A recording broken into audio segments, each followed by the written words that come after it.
જય શ્રી કૃષ્ણ બધાને। આજે આપણે બનાવીશું ભાખરી પિઝા।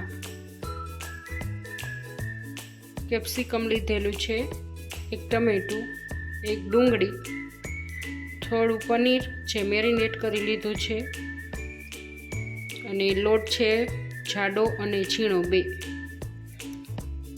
ચીલી ફ્લેક્સ અને ઓરેગાનો લીધેલા છે। ભાખરી પિઝા બનાવવા માટે આપણે લીધેલ છે એક કેપ્સિકમ, એક મોટું ટમેટું, એક મોટી ડુંગળી, થોડું પનીર લીધું છે જેને મસાલામાં મેરિનેટ કરી લીધું છે, જાડો લોટ 1 વાટકી, ઝીણો લોટ ઘઉંનો 1 વાટકી, ઓરેગાનો અને ચીલી ફ્લેક્સ।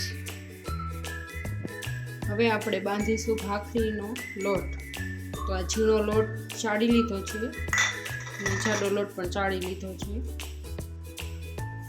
એમાં સ્વાદ પ્રમાણે મીઠું નાખીશું। હવે આપણે તેલનું મોણ દઈશું।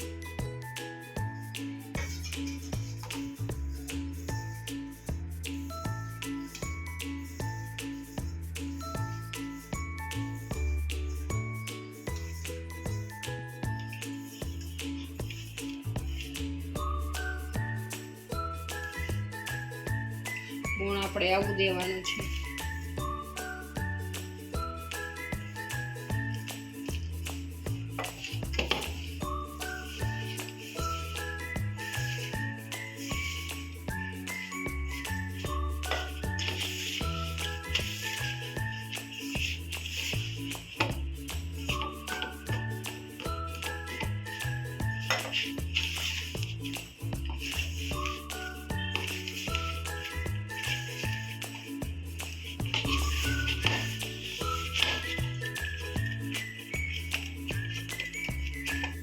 આપણે હવે ભાખરીનો લોટ બંધાઈ ગયો છે। હવે ભાખરી વણી લઈશું। હવે આપણે ભાખરી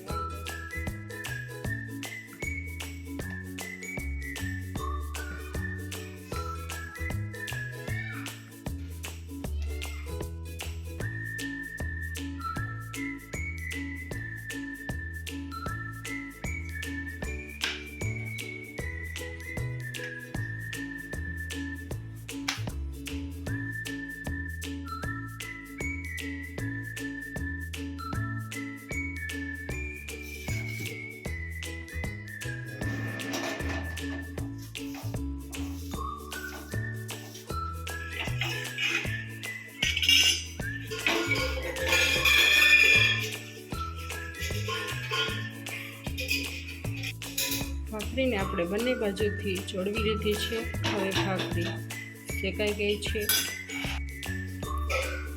તો હવે ભાખરી થઈ ગઈ છે રેડી આપણી। તો ઉતારી લઈશું।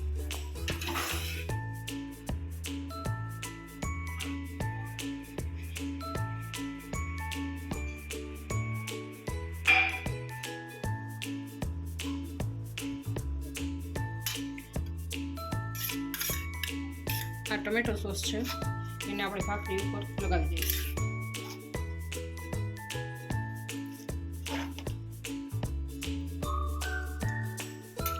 પછી આપણે આ કટ કરેલા વેજીટેબલ લગાવી દઈશું।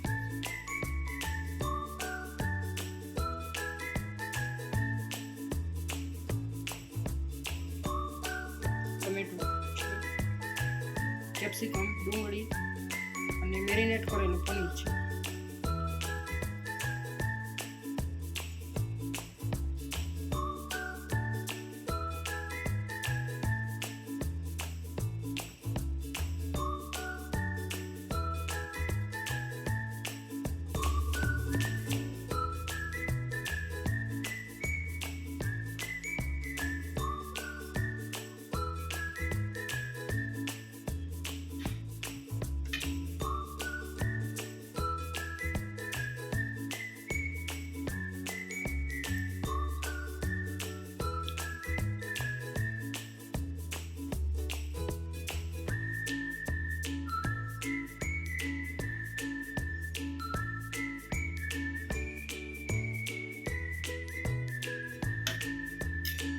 થોડો ઓરેગાનો નાખીશું।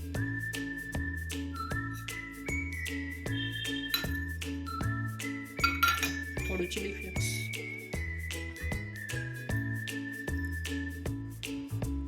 હવે ચીઝ નાખીશું.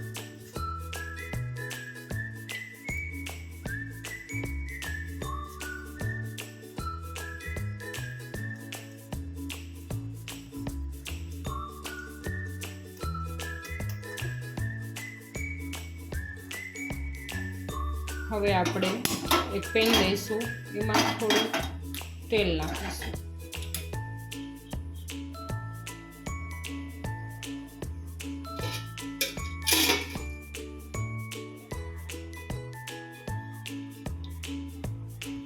પેન ગરમ થઈ ગઈ છે. હવે એમાં આપણે ભાખરી પિઝા રાખી દઈશું અને એને ઢાંકીને ચીઝ મેલ્ટ થાય ત્યાં સુધી પાકવા દઈશું.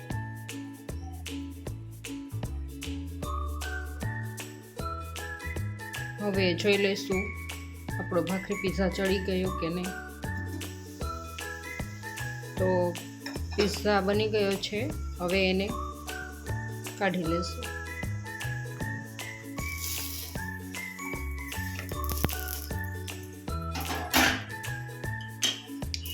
હવે પિઝાને ઠરવા દઈશું, પછી એનું કટિંગ કરશું. બીજો ભાખરી પિઝા પણ આપણે ચડવા મૂકી દઈશું ઢાંકણ ઢાંકીને.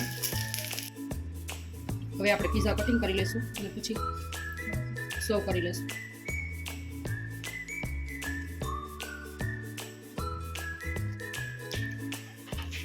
તો પિઝા બનીને તૈયાર છે. હવે આપણે આને કટિંગ કરીને સર્વ કરશું.